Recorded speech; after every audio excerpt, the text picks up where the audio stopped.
बहुत ही दर्दनाक हादसा हुई है। हम लास्ट 3 डेज से यहाँ साइलेंट प्रोटेस्ट पे बैठे हुए हैं और अभी तक जो ये खूनी MCD है, जो ये हत्यारी दिल्ली सरकार है और जो ये भ्रष्टाचार और ये जो माफिया कोचिंग सेंटर्स है, इनसे अभी तक कोई भी ऐसे आंसर नहीं आया है कि ये कोई कार्रवाई कर रहे हैं या इस चीज़ की कोई रिस्पॉन्सिबिलिटी, कोई अकाउंटेबिलिटी ले रहे हैं। अभी इनसे ऐसा कोई आंसर नहीं आया है, सिर्फ आश्वासन दे रहे हैं पर कोई एक्शन अभी नहीं लिया गया। सरकार ने, प्रशासन ने और कुछ कहा? देखिए, होम मिनिस्ट्री से अभी हमें पता चला है कि एक कमेटी बिठाई जाएगी इस चीज़ पे। अगर आप कमेटी बिठा रहे हैं तो पहले आपको यहाँ आना पड़ेगा, कमेटी को यहाँ आना पड़ेगा। आप हमारी पहले डिमांड्स तो सुनिए, हमारी डिमांड्स क्या है। We are sitting here for the last 3 days और हम अभी 3 बजे हम हंगर स्ट्राइक पे बैठे हैं। आप हमारी पहले डिमांड्स तो यहाँ पे सुनने आइए, तब आप आगे फर्दर कमेटी में बात कीजिए। हमारी ये बहुत बेसिक डिमांड्स हैं हम स्टूडेंट्स की। जो हमारे 4 UPSC एस्पिरेंट्स हैं, नीलेश राय 26 साल के जो थे, उन्होंने अभी अपने प्रीलिम्स के एग्ज़ाम दिए थे, मेंस की तैयारी कर रहे थे। एक मतलब प्रॉपर लापरवाही की वजह से उनकी ओल्ड राजेंद्र नगर में डेथ हो गई थी इलेक्ट्रिक करंट लगने की वजह से। और अब ये हादसा हुआ है, ये दुखद हादसा हुआ है हमारे साथ, जिसमें हमारी बहन, हमारे दोस्त तान्या सोनी जी, नवीन जी और जो श्रेया यादव जी है, उनके यहाँ पे लापरवाही की वजह से यहाँ पे दुखद मौत हो गई है। तो इसकी अकाउंटेबिलिटी कौन लेगा? MCD है और शैली ओबरॉय है, वो एक भी बार यहाँ पे नहीं आए हैं। क्यों नहीं आए यहाँ पे? क्या ये चीज़ आपके अंडर नहीं है क्या यहाँ पे? अभी थोड़े दिन पहले बहुत सारे स्टूडेंट्स ने शैली ओबरॉय के रेजिडेंस के बाहर जस्टिस की मांग करी, पर जस्टिस की मांग की जगह आपने उन पर लाठीचार्ज करा। आपने, ये आपका आंसर है क्या? आप हमारी बेसिक नीड्स, जो हमारी बेसिक डिमांड्स है, क्या आप उसको भी पूरा नहीं कर सकते हैं? आप भी तो एक दिन स्टूडेंट थी, आप यहाँ पे आके हमारे साथ क्यों नहीं बैठती हैं? हमारे डिमांड्स क्यों नहीं सुनती हैं? अकाउंटेबिलिटी लेने के लिए आप पीछे क्यों मुखर रहे हैं आप लोग यहाँ पे? आप जो हमारी कंपनसेशन है कि कंपनसेशन 5 करोड़ मिलनी चाहिए, जो स्टूडेंट्स इस दुखद हादसा में उनकी हत्या हो गई है, और जो FIR डिटेल्स है हमें विद नेम्स चाहिए उन कल्परेट्स के कि किन्होंने, कौन थे वो जिन्होंने इलीगल लाइब्रेरीज बेसमेंट में खुलवा रखी थी, इलीगल क्लासेस चल रही थी। हमें उनके प्रॉपर नेम्स चाहिए। आपने किन बेसिस पे, किन सेक्शंस पे आपने उन्हें अरेस्ट करा, वो चाहिए। जो होम मिनिस्ट्री कमेटी बिठा रही है, उस कमेटी को यहाँ आना चाहिए, हमारे डिमांड सुनने चाहिए, वो इमीडिएट इफेक्ट यहाँ पे होना चाहिए, अभी से होना चाहिए। क्योंकि हम लास्ट 3 डेज से बैठे हुए हैं, आप लोग इस चीज़ को शांत करवाने में लगे हुए हो, लेकिन हम स्टूडेंट्स यहाँ पे शांत नहीं होंगे। ये बहुत ही मतलब कंसर्न्ड विषय है, तो आप लोगों को यहाँ पे आना चाहिए। और जो इलीगल लाइब्रेरीज, जो इलीगल क्लासेस चल रही है हर एक कोचिंग सेंटर के बेसमेंट में, वो बिल्कुल प्रोहिबिट कर देनी चाहिए। वो चलनी ही नहीं चाहिए। आप लोग प्रॉपर इंफ्रास्ट्रक्चर नहीं दे सकते हो, आप लोग प्रॉपर क्लास रूम्स नहीं दे सकते हो, आप लोग प्रॉपर लाइवलीहुड का सिस्टम नहीं दे सकते आप लोग हमें यहाँ पे।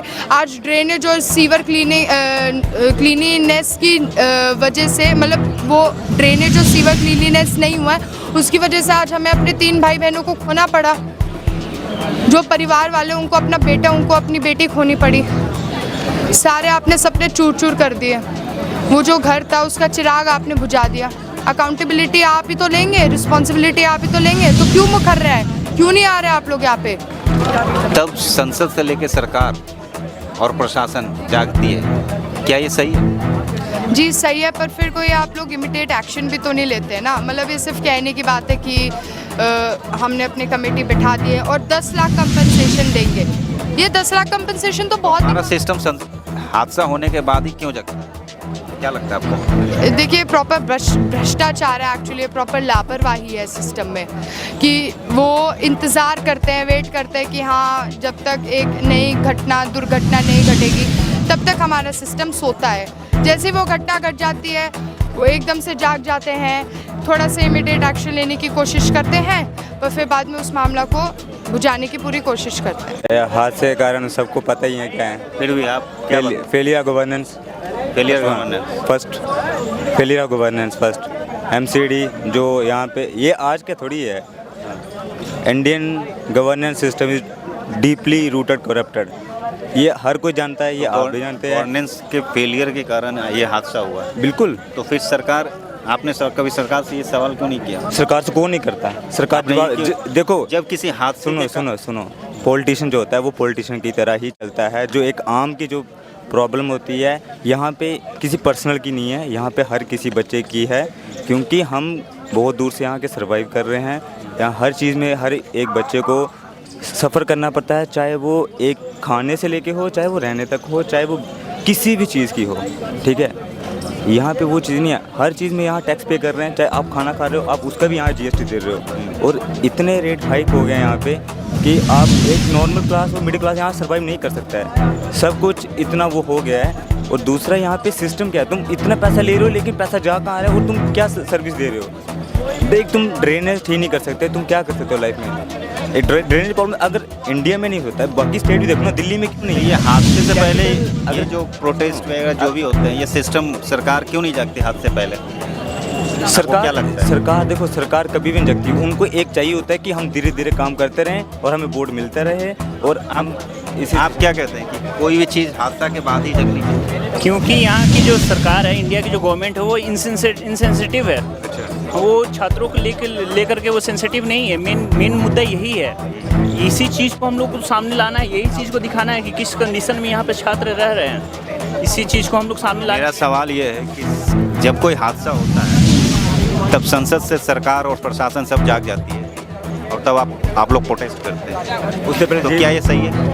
नहीं, ये बिल्कुल गलत है। ये लोग इग्नोरेंस पॉलिसी लेके चलता है। जब तक कोई चीज़ इग्नोर हो रहा है तब तक चलिए, जब एक्सट्रीम पॉइंट पे आके ब्रस्ट हो जाता है तब ये चीज़ें लोगों के सामने आती, तब इनको लगता है कि अच्छा अब एक्शन लेने का टाइम आ गया। ये एक्शन जो होता है रिएक्शन के बाद आता है, ये पहले नहीं आता है। ये पूरे चीज़ को इसी को हम लोग सामने लाने के लिए यहाँ पे हादसे के बारे में कुछ कहेंगे? कैसा? ये तो बहुत दर्दनीय, बहुत खतरनाक हादसा था। ये तो पूरे हादसे में क्या क्या हुआ? इस हादसे में हमारे साथी लोगों का जान चला गया है। अभी तो डाटा जो क्लियर भी नहीं है कि कितने स्टूडेंट की अभी डेथ हुई है।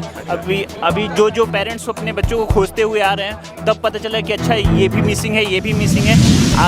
आपने 2 दिन पहले देखा होगा यहाँ के आईपीएस अफसर ने क्लियरली ये चीज़ बोला था कि यहाँ मीडिया प्रेजेंट है, इनके सामने मैं बोलना चाहता हूँ कि सिर्फ 3 कैजुअलिटी हुई है, लेकिन आज बढ़ते बढ़ते 5 हो गए।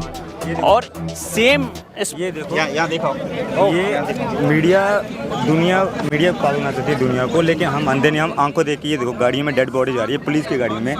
इसका रिकॉर्ड कहाँ है? जो एम्बुलेंस में गई उसका रिकॉर्ड है, ये डेड बॉडी अंदर है, इसका क्या रिकॉर्ड है कुछ?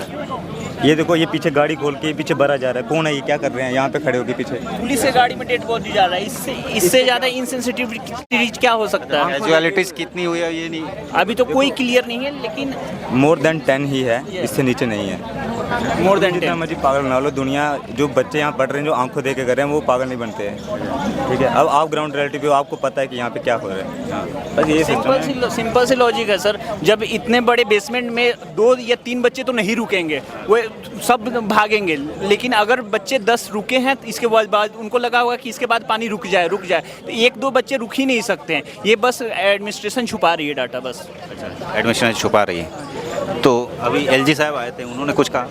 देखिए, एलजी साहब, ये सब लोग एक दूसरे पे अपना वो डालने की कोशिश कर रहे हैं, ठीक है। हर एक बड़ी मछली छोटी मछली को खाती है। हम यहाँ बैठे हुए हैं बड़ी मछली के लिए। हमें अकाउंटेबिलिटी आपको लेना पड़ेगा और ये तय करना पड़ेगा ये किसकी वजह से हुआ। आप दिल्ली गवर्नमेंट बोल रही है कि हमारे अफसर हमारे कंट्रोल में नहीं है। एलजी साहब बोल रहे हैं कि अब हम अपनी कोर कमेटी का बैठक करेंगे। ये चीज़ कब तक चलेगी? अब करेंगे, कब करेंगे? सवाल ये है कब करेंगे। ग्राउंड पे वर्क कितना हो रहा है वो देखो। आप पढ़ाई करते हैं? हाँ जी। क्या करते हैं? यूपीएससी प्रिपरेशन करते हैं। अच्छा, आप यूपीएससी प्रिपरेशन कितने साल हो गए आपको प्रिपरेशन? 2 साल। यहाँ 1 ही साल हुआ है। 1 ही साल हुआ। जब भी कोई हादसा होता है तब संसद से लेकर सरकार और प्रशासन और प्रोटेस्ट होते हैं, इससे पहले कोई सिस्टम काम क्यों नहीं करती? क्योंकि हर किसी को, क्या ये सही है या गलत है? उससे पहले सरकार इसलिए काम नहीं करती क्योंकि हर किसी को अपने हिस्से की दलाली और घूस मिल रही है ना, क्यों काम करेंगे? चाहे एमसीडी हो चाहे पुलिस हो, सबको मिल रही है। खोखे वालों से, पोहे वालों से, चाय वालों से 3-3 हज़ार 5-5 हज़ार महीने के लेते हैं। कोचिंग वालों से उनको नक्शा पास करने का उनको पैसा लेते हैं 2-2 लाख रुपए। अगर बेसमेंट में लाइब्रेरी है, क्या एमसीडी को पता नहीं होगा? अगर वो है तो उसका वो पैसा लेते होंगे उनसे। ये सही कह रहे हैं। हाँ, ये बिल्कुल सही कह रहे हैं। अब मानसून आ रहा है, सबको पता है, हर साल पानी भरता है। निरीक्षण करना चाहिए, इंस्पेक्शन करना चाहिए। महापौर को आना चाहिए, शैली ओबराय उनको आना चाहिए, आरती चावला जहाँ की जो पार्षद है उनको आना चाहिए, विधायक है जो दुर्गेश पाठक उनको आना चाहिए, शहरी मंत्री मनोहर लाल खट्टर उनको भी आना चाहिए, विपक्ष के जितने नेता हैं कांग्रेस के जो हैं उनको आना चाहिए, निरीक्षण करना चाहिए। राजधानी है दिल्ली, आपको ड्रेनेज का तो प्रॉब्लम हर जगह कई काफ़ी जगह है और आपको हॉटस्पॉट मालूम है कि यहाँ हर साल भराता है। तो आप अगर पहले एक्शन ले लेते तो आज हम ये दर्दनाक हादसा नहीं देखते। आप स्टूडेंट हैं, हाँ, आप लोगों को प्रोटेस्ट करना क्यों पड़ता है हर चीज़ के लिए? सरकार ऐसी क्यों नहीं है जो हमारे प्रोटेस्ट ना करना पड़े? ये सरकार को सोचना चाहिए ना भाई साहब, ये तो सरकार की ऐसा क्यों लगता है आपको कि हर चीज़ प्रोटेस्ट करना पड़ता है? हर चीज़, वो तो सरकार की गलती है। सरकार कहीं ना कहीं नाकाम है कि हमें हर जगह प्रोटेस्ट। तो सरकार भी तो आप ही बनाते हो। सरकार हम बनाते हैं वो ठीक है, क्या है कि यहाँ पर जितने बच्चे आपको दिख रहे हैं, मैं बात एक सेकंड, जहाँ पे आपको जितने बच्चे दिख रहे हैं ना ये सारे दिल्ली के बाहर के हैं, ठीक है। तो दिल्ली सरकार का ये वोट बैंक नहीं है, इसलिए दिल्ली सरकार को घंटा फर्क नहीं पड़ रहा है कि आप रोड पर आओ या आप आसमान में जाके कूदो, उनको कोई फर्क नहीं पड़ रहा, क्योंकि आप उनके वोट बैंक नहीं हो। आप बेसमेंट में मरो या छत पे जाके कूदो या आग से जल के मरो, उनको कोई फर्क नहीं पड़ रहा, करंट लगेगा। दिल्ली सरकार या फिर आप जैसे कह रहे हैं, हमारा देश अब हादसाओं का देश होते जा रहा है। हमें हर चीज़ के लिए सड़क पे उतरना पड़ता है, चाहे वो शिक्षा में जैसे पेपर लीक्स हो, चाहे किसी भी मांग के लिए हमें सड़क पे उतर के ही प्रोटेस्ट करना पड़ रहा है। हमें इनको कोई हमसे मतलब नहीं है। और सबसे बड़ी बात है, दिल्ली सरकार को क्यों हमसे मतलब होगा? ना उनके वोट बैंक है, ना उनको हमसे सिंपैथी है। उनका सीधा कहना है कि तुम जहन्नुम में जाओ, तुम कहीं जाओ, उन्हें हमसे कोई मतलब नहीं। वो सिर्फ और सिर्फ वोट बैंक की राजनीति करने के लिए, सारे नेता वोट बैंक की राजनीति करने के लिए यहाँ आते हैं, ठीक है। एलजी साहब कल आए थे, एलजी साहब ने उनकी इतनी उनको दिक्कतें हो रही थी। हम इतने बच्चे यहाँ बैठे हुए इतनी गर्मी में 38 से 40 डिग्री सेल्सियस में बैठे हुए हैं, बच्चे इंडेफिनिट हंगर स्ट्राइक पर जा चुके हुए हैं, लेकिन उनको इतनी दिक्कतें थी कि वो इस बैरिकेड को पार करके इधर भी नहीं आ सके। उन्होंने उधर से ही अपनी बातें सुनी और सिर्फ दिलासा देने का काम किया और यहाँ से चले गए। इस हादसे को आपने नजर से देखा या सुना है सिर्फ? नहीं, मैं उस हादसे की रात में यहाँ पे करीब रात के 10:30 बजे आ गया था, जैसे ही मुझे पता चला। मैं पास में पटेल नगर में रहता हूँ, जहाँ पर नीलेश राय के जिसको करंट लगने से मौत हुई थी, वो मेरी ही लाइब्रेरी में मेरी बगल की सीट में बैठता था। कितने लोग इस हादसे में मरे? इस हादसे में यहाँ पर 3 लोग बताए जा रहे हैं और उससे 7 दिन पहले पटेल नगर पास में यहाँ से 1 किलोमीटर है, उसकी करंट लगने से मौत हुई। 3 यहाँ पे बेसमेंट में डेथ हुई हैं और एक और कुछ शायद सुसाइड का केस है। तो सिस्टमिक फेलियर की वजह से अभी ये 5 डेथ हो गई हैं और भी कितनी हैं कि अभी एग्जैक्ट डेटा नहीं मालूम है, किसी से हमको भी ऐसा नहीं मालूम है। ऑफिशियल बोल रहे हैं कि कुछ लोग हॉस्पिटलाइज्ड हैं, इंजर्ड हैं।